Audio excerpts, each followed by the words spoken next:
Hey, welcome to another Mixed Media Monday. I'm Eric Scott, and I'm here to share some art with you. Some simple mixed media techniques, this idea of layering, of working small, working quickly so that you can do it yourself. This is not rocket science. This is something that's easy that anybody can do. And I'm just here to kind of share with you some ideas each week about trying to create little pieces of mixed media art and using some very simple materials. So I'm glad that you could join me, and let's go ahead and dive in. I don't really have an idea of what I'm going to make today, but I have something that's rattling around in my head, and I think I'll kind of talk it through and share as I'm creating. So let's go ahead and turn it over. Okay, so I've got my usual suspects here. I've got my 4x4 inch piece of Strathmore 400 series mixed media paper. I've got some paints. I've got some brushes here. Over here, I've got some of my water-soluble Inktense pencils, graphite pencil, and a pen. We'll see kind of what I get into. So I thought today I wanted to build up some quick layers. So I'm going to start off with the graphite pencil. And for me, building up layers really is, it's kind of, it's really about giving a history to the piece. And I actually kind of think about life and how your life is this buildup of experiences, um, stories, memories, just all kind of things in our lives that have happened to us. Our thoughts, our feelings, just so many different things. And I feel that way with the work, that I'm really trying to think about how we experience memories and how we think about our lives. And I think that's one of the reasons why I use a lot of mapping marks, is that, maps kind of help orient us in our spaces. And so I feel like, yeah, I just feel like that they really lend themselves to art making and this idea of our journey and thinking about that journey. Like, I could really create something, that's more narrative and more like, you know, kind of like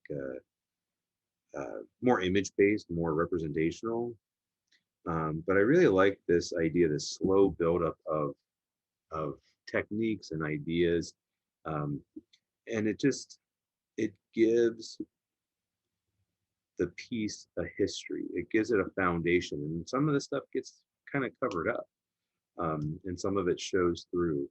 I was doing a podcast interview with somebody on their podcast, and I had talked about how I think layering for me really is about this history. It's an implied history, so it gives the piece a history.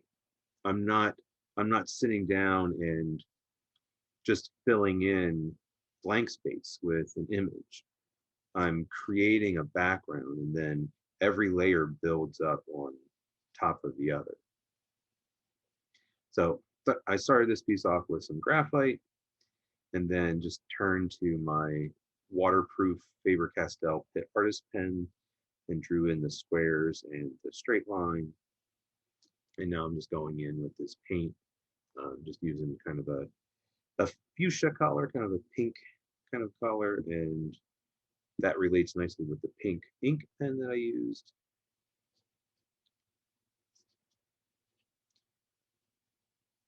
And so just this idea of a history, that one thing is building on top of another, and that each layer is informed by what happens underneath, and that things will show through and then some things will get covered up. I think there's something interesting about that. Very, like I said, very much like memory, very much like our lives. And so thinking about trying to show the history of something all kind of in one piece of art, instead of doing sort of like a comic book sequential kind of thing, like, oh, this happened and then this happened. It's more like the bottom layers happen further back in time, and the upper layers are more recent in time. So it's one of the ways I kind of think about why I layer. Okay, so now that that's got some wet paint, I'm gonna go ahead and dry it.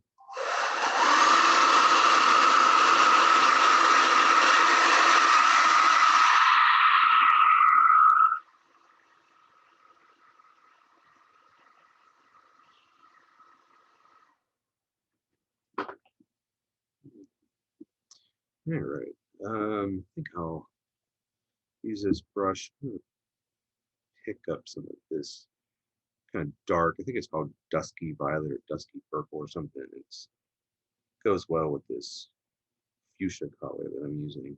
Just doing a little bit of splattering.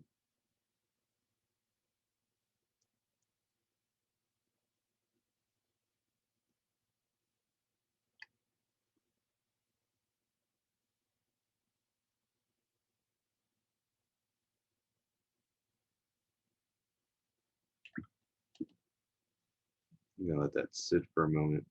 So I've rinsed out my brush and just now I'm gonna brush over.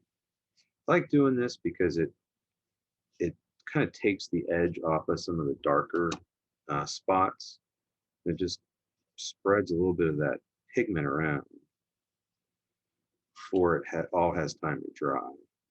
But since it was sitting there for a few moments, some of the splatters have a chance to kind of soak in and they don't smear. So the paint that I use is the Derwent Inktense paint sets, and when they dry, they're not as likely to run and bleed. They're a little bit more permanent than plain watercolor. And I kind of like that because then I can paint over top of it and I'm not going to obliterate what's underneath. So those little dots will stay. They might soften a little bit, but if regular watercolor tends to lift up again, it reactivates. So just spreading a little bit of this darker paint around the squares.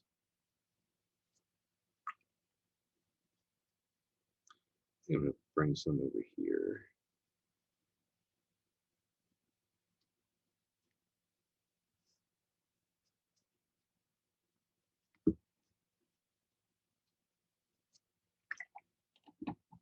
Okay, hit that with the hair dryer.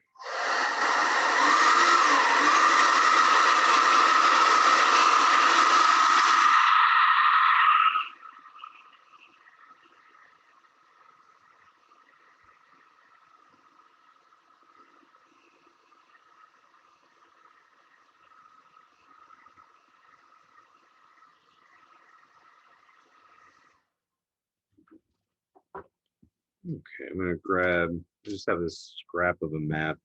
I believe I used it last week as well. And I just want to use that. I think I'm going to go with a square since I have some squares going.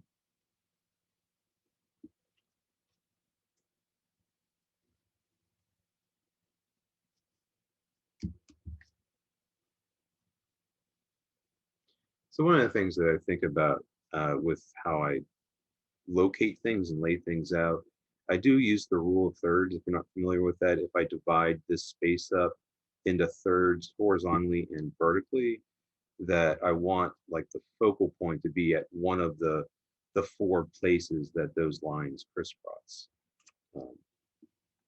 It's just something that I learned about a long time ago, and it it's a layout that I like. I don't do a whole lot of like smack dab in the middle unless I'm kind of doing some of my monsters, and then they might be a little bit more in the center of the space.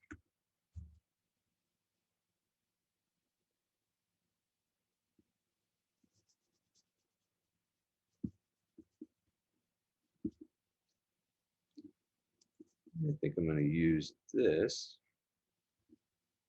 maybe cut it into smaller strips.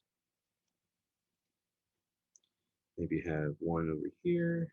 Actually, maybe have that one there. And then thinking I'm going to trim this up, make it a little shorter.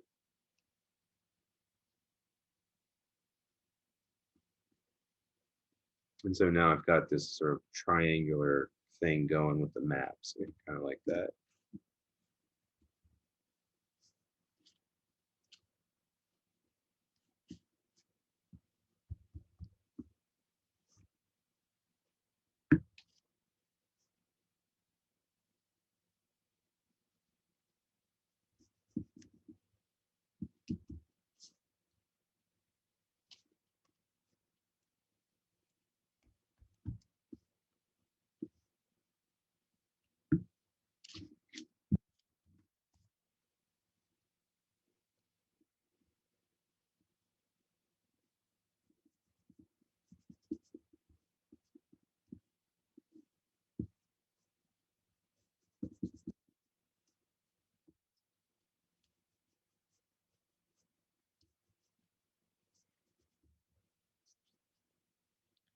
All right, I think I'm going to pull out the Inktense pencils.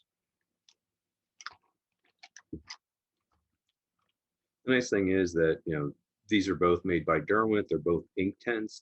And so this fuchsia is the same color that I used as the paint. But the nice thing with the pencil is I can really adjust the value. I can go much darker. And I've always liked the water-soluble pencils because it gives me a lot of control. I may have mentioned this before, but I drew a lot as a kid. I mean, I had ready access to pencils and paper, and that was sort of like what got me into art. It was just this idea of drawing, and I learned to shade, and so I feel very comfortable with a pencil in my hand. But with the water-soluble pencil, though, I really love how you can get this painterly effect. So you can shade it and then paint over it. And that's just been really something fascinating about that. And it's one of the reasons that it's water-soluble pencils have always been one of my favorite materials to use, because it gives me that versatility, like, oh, I can shade, I can draw with it, I can shade with it, and then take some water or even paint and paint over it. And it transforms it and creates these painterly effects. So I know a lot of mixed media artists focus in on acrylic paints, and I do that as well. And probably at some point in this series, I'll get into that. But what I find is, like with acrylics, a lot of times there's setup involved, and there's a lot more involved with just using the acrylics. You might need different mediums or media, actually, and sometimes I like the water-based stuff because it doesn't ruin my brushes if I forget to wash them out. Very accessible, very portable. So I can take this set anywhere. I mean, these are actually travel paint sets, and so I can take them anywhere, and I do. And if I've got small pieces like this, or if I'm working in a journal, really easy to be able to work and not have to worry about like getting acrylic paint everywhere. And I mean, that's why I have this paper underneath. You can see all the acrylic paint that is built up over the last year or so. But this is, I think, just a little bit more readily accessible. All right, let's go ahead and try that off.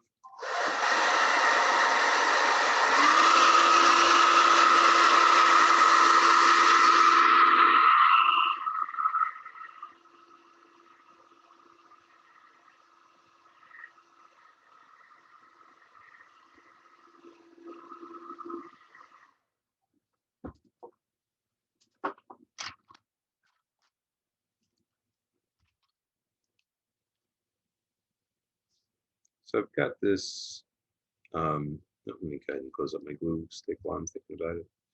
I've got a extra super fine pen here. I want to introduce some black. That's going to bring in some contrast, but the thin lines really are good at this point because they can still, even though it's dark, they can still um, be part of the background. And so I was talking about that notion of how, the layers build up and it creates this history.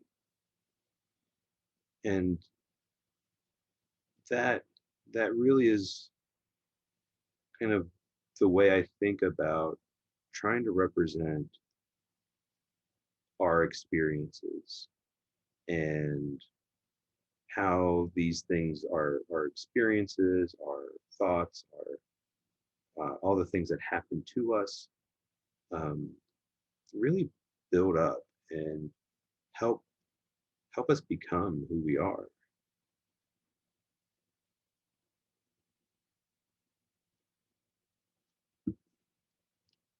And so seeing this not as just, oh, a cool technique of how I can build up surfaces, but more just about like, okay, whenever I'm thinking about memory and the things that I remember from long ago, it's like I'm looking through, the fog of time, as they say, the haze of the years or whatever, and I don't remember everything specifically, it's like it's kind of a mashup of faces and colors and um, just all kind of different things. So I don't know if I'm really doing a good job of explaining that.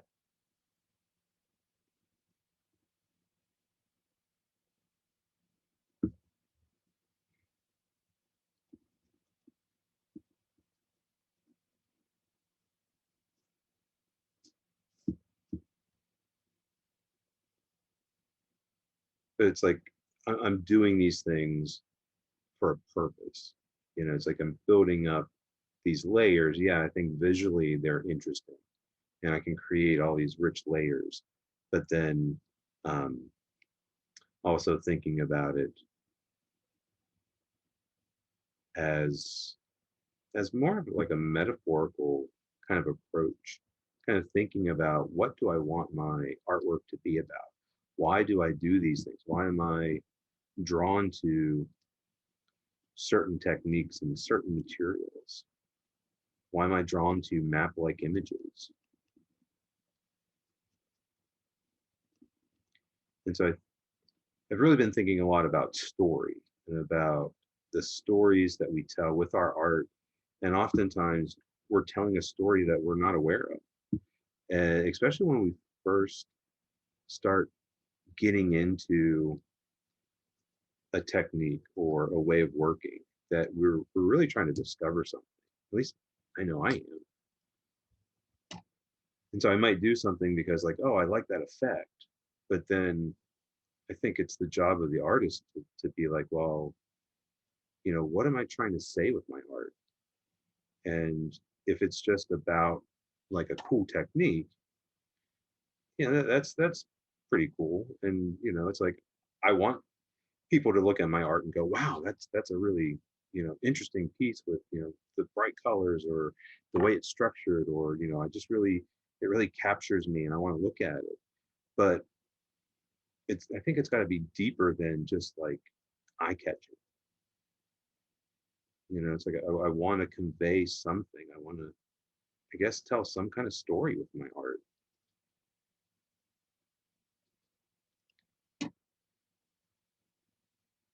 So just working with that water soluble pencil, that Inktense pencil, using that dusky purple.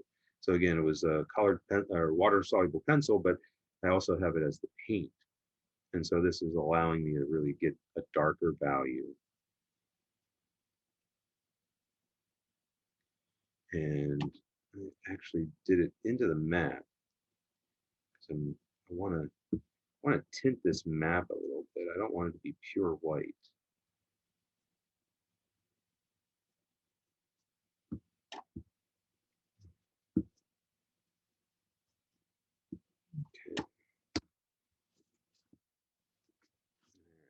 that with the hair dryer.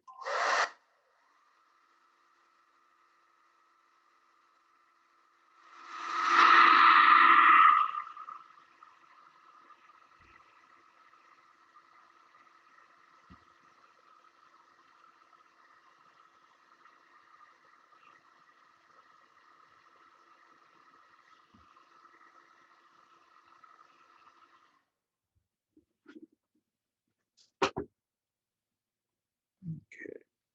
I'm really thinking about this piece as more of text, not so much image. I mean, I got the map in there, but I don't think I'm going to put like any kind of magazine image or image transfer.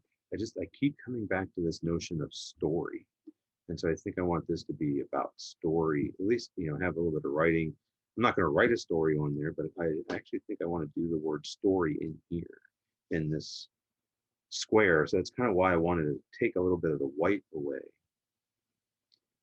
And so I'm trying to think like, okay, I want the word story. It's going to be kind of long, skinny letters. I want the O to be kind of right in the middle.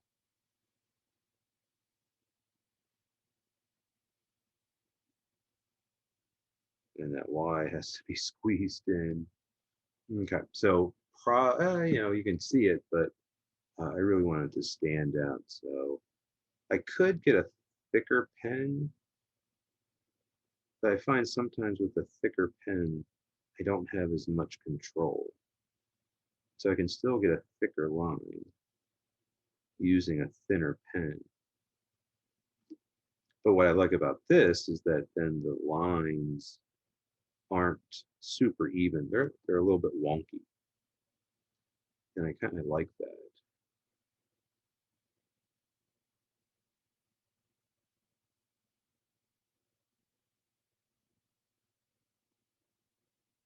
So I don't have the best handwriting.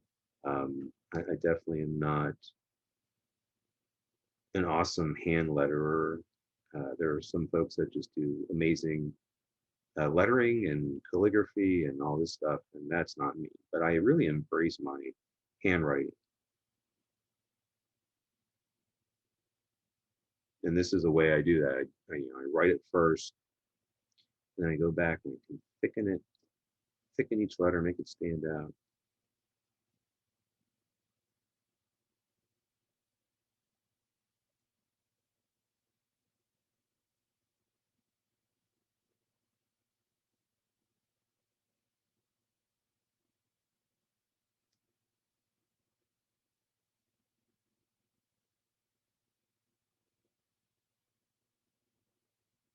And the fact that that Y has to be kind of like really squeezed in there, it's like, yeah, didn't come out perfectly, but that's still cool. Um, I keep thinking, you know, I don't want to do just the word story. I think I want to ask a question. I think I want to do,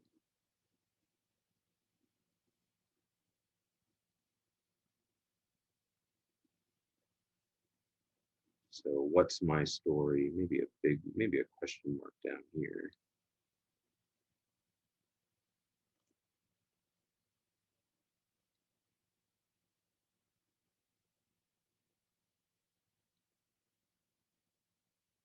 So I'm really thinking about the text in a more graphic visual way. I want it to stand out. It's not just about writing. Yes, I'm using kind of my plain ordinary handwriting, but thinking about how I can use size, I can use thickness, and I'm going to do a couple other, well, at least one other thing to the lettering,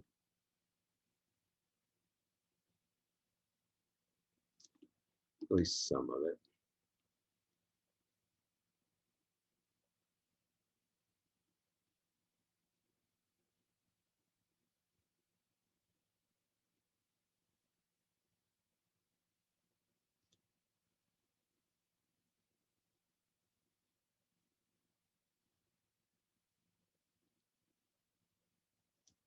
And one of the things that I try to keep in mind is that I'm not I'm not trying to make a masterpiece every time. You know, I think sometimes we get this notion like, oh, I've got to make, you know, the best piece of art ever whenever I sit down. And if it can't be the best thing ever, then, you know, why am I doing it? I think that can really stop us. And so if I just kind of think like, I'm just going to sit down and make something, and maybe it'll be really awesome. Maybe it'll just be like, okay. Uh, or what I find is sometimes I think it's like terrible. And then like I come back later and I look at it and I'm like, no, that's actually really good. Or maybe there's something that I can take away from it and be like, yeah, you know, it's not the best piece I ever made, but you know, I really like this thing, or I really like that part. I think you just have to make a lot of art. And if we're always trying to make that masterpiece, we're always trying to be like, you know, make the very best piece we can make. That's why I like the little spaces, because I can do it quickly. And then if it's not the best thing, then I can be like, you know, didn't take me that long.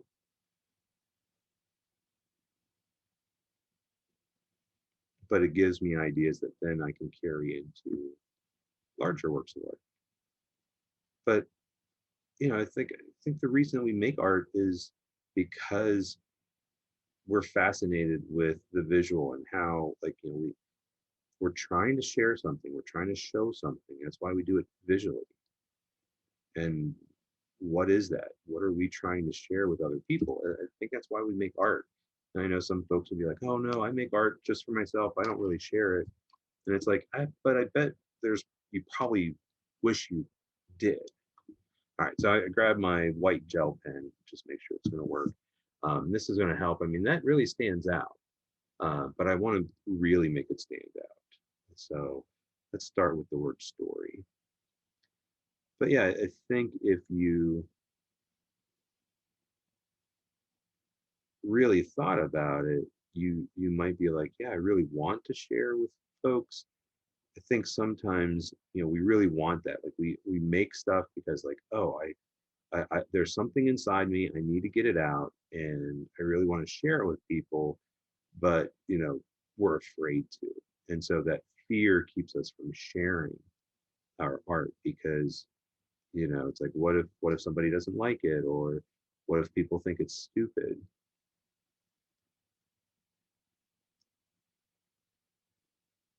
And so we get really trapped in our own story about ourselves and our art, and it can be very difficult.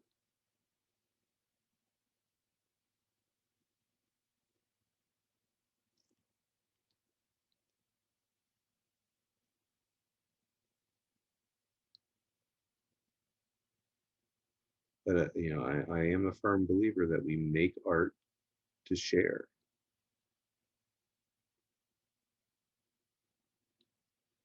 but it can be a very vulnerable thing. And so there are a lot of folks that just kind of make art in the privacy of their studio or their basement, or you know, wherever they make their work, and no one ever sees it.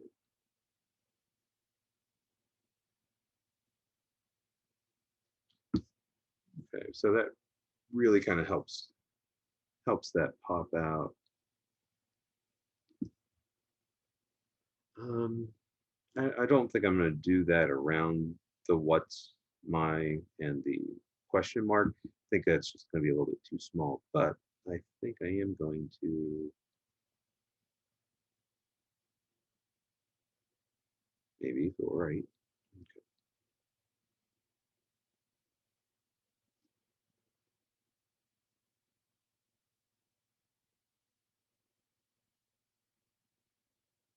I'm going to do a rectangle around each of these.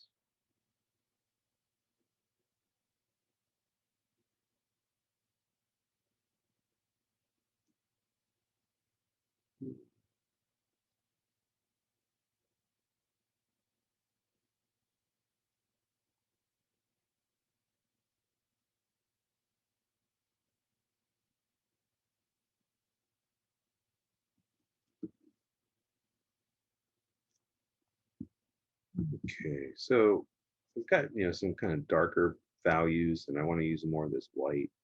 So I'm gonna do some spirals, just a different kind of shape, creates a little bit of contrast. So contrast because of the white, but then also contrast because of the spirals. Everything else is very square or very map-like, so kind of organic lines. And then we got the spirals, which are organic, but then also geometric. And there's a lot of things that grow in spirals, but we still kind of think of it as more geometric.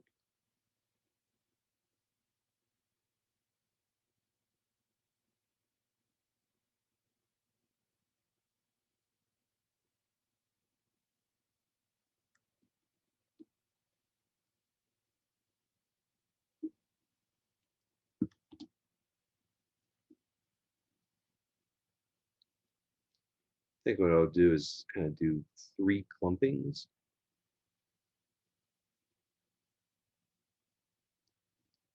So just like I had 3 pieces of a map that kind of create a triangle, now the 3 clumpings of the spiral start to create another triangle.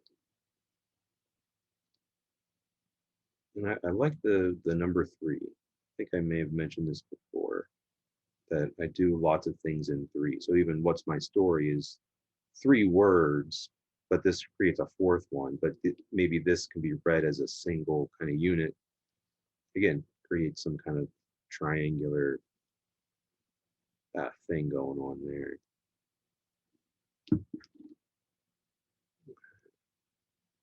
Just kind of looking that over, kind of seeing if there's anything else I want to add. I feel like I need to have, so I've got these real thick black lines. And I've got it here, here, here, but not down here. And so I think I need,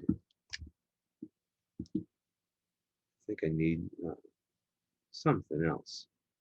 So I think I'm going to put in some thicker black lines, and I'm still using a fairly thin, this is a super fine pen.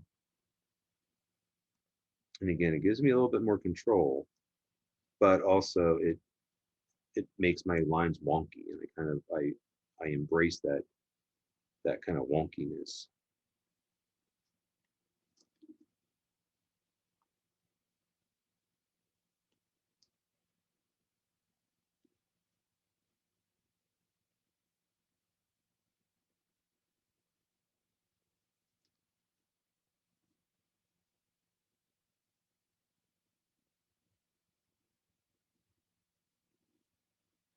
So the layers, that I put underneath, yeah, they're in the background, but they really have influenced everything that goes on top of it. And so thinking of it like the events that affect your life, or when you think about memories, and everything kind of gets jumbled together. But just a little bit of insight into why I do the layers, why I work this way. So anyway, so I think that's going to wrap it up for this one. So I'm going to go ahead and sign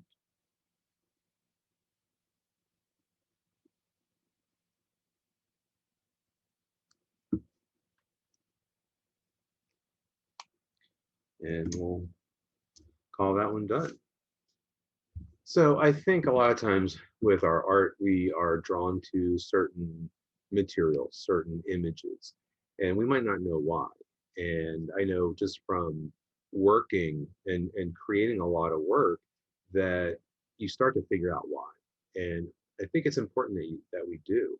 So as we're making our artwork and we're using certain colors, or we're using certain images or certain shapes, or there are certain words that we're drawn to. And part of the art making process for me is this process of discovery. So sitting down and making little works like this is a great way for me to really discover why I do that. So I've been working this way for a really long time, and that notion of layering, and why do I do that? And discovering that it really is about that buildup of time, of memory, of trying to show that, trying to show a buildup of time, of having a history for the piece, is really kind of the interesting notion for me as an artist. And so I've been really thinking a lot about that here lately. So it's kind of what has led to today's episode. So hopefully it gives you a little bit of insight into that. And not only do you get to see a piece of artwork being made, but kind of understanding, well, why do I make some of these choices? And once you kind of discover that, then you start to really do it on purpose. And so things could be like, oh, I'm doing this because I like it. I'm not really sure why. And then when you discover that why, when you discover like, oh yeah, I'm trying to tell this kind of story, or I'm trying to make this kind of art, or I'm trying to create this thing because of what I'm trying to convey, then you start to really do it on purpose.